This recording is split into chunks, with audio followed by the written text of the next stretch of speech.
I wanted to make a regular video with a test about taking photos on Samsung A51, but then I thought that the cameras are best tested in comparison with other cameras. So in this video, in order to be more interesting, we will compare Samsung Galaxy A51 with iPhone 11. All manufacturers always say in their advertisements about how their phones take great photos even on the cheapest devices, and it seems as if there is no difference in the quality of the photos whether it is a flagship or an ordinary mortal cheap phone.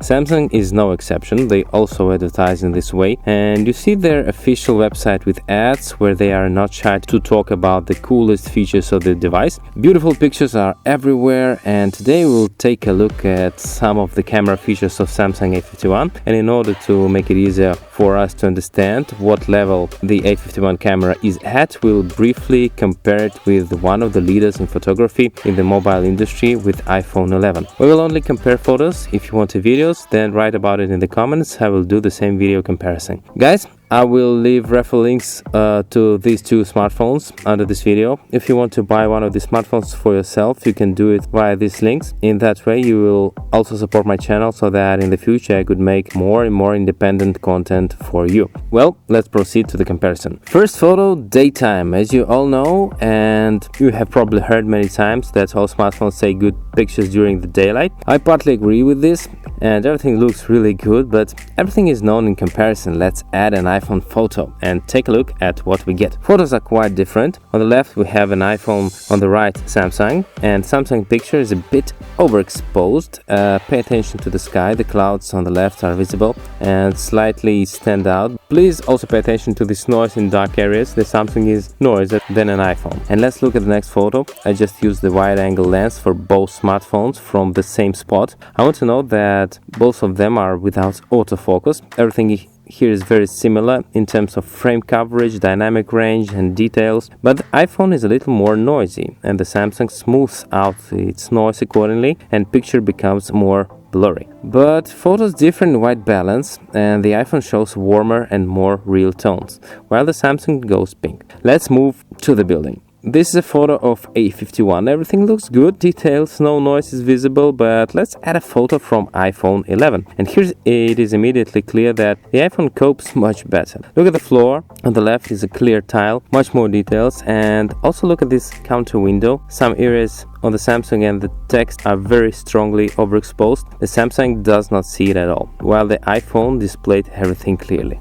Swipe and look at the racing car, and here it seems to me that Samsung worked better with light. On the iPhone, these bright red blue lights, they are very overexposed. Note that on the Samsung even the carpet is visible through this light, while on the iPhone you cannot see anything, just a stain. Fifth photo, portrait. In order to make a portrait, Samsung uses his special camera for this to measure the depth, and despite all this, Samsung just screwed up. Despite the fact that the A51 was very good at separating the foreground from the background, he could not catch the variety of colors provided to him. Despite the fact that I took several photos of this girl and chosen the best photo. I don't know what the problem is. On the contrary, the iPhone took a very beautiful and clear photo. And swipe to the right, let's see another portrait where the Samsung was much better, but in detail Samsung loses again to the iPhone. Pay attention to the zoomed area. As for the macro lens, I'll tell you right away that it is useless. Here's an example. On the left is a macro lens, on the right is an ordinary zoom lens. And as you can see for yourself that it is better to take a photo on a regular lens and to make a simple crop. Here's another example. Let's bring it closer, and the quality of the photo from the main camera is also a bit better than with the macro.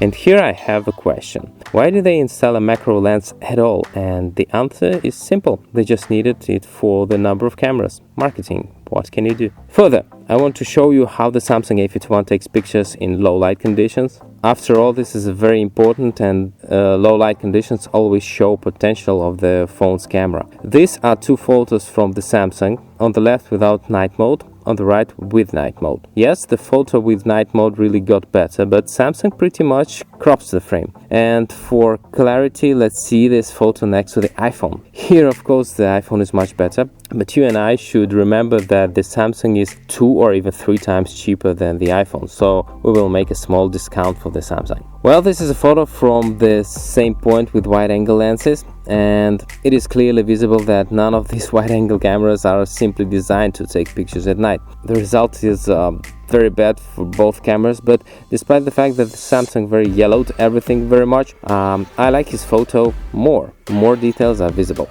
And another night photo. Both of these photos from the Samsung.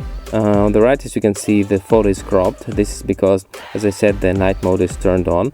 But to my surprise, even without the night mode, the A51 did very well. Let's bring an iPhone here, and I immediately want to say that the color rendering of the Samsung is much better. Pay attention to the logo of the little. In general, there is not much difference. The Samsung did an excellent job. So that you do not mistakenly think that Samsung A51 takes night photos at the level of the iPhone 11, I will show you another photo. It's really dark in the room and it's difficult to see something with your naked eye, and you see a photo of a Lego car made by Samsung, but an iPhone can take picture with a shutter speed, and look at it. The difference is huge, and it seems like I would turn on the light, but I didn't do anything. I just took a photo with a shutter speed of 5 seconds. Of course, there is nothing to compare here.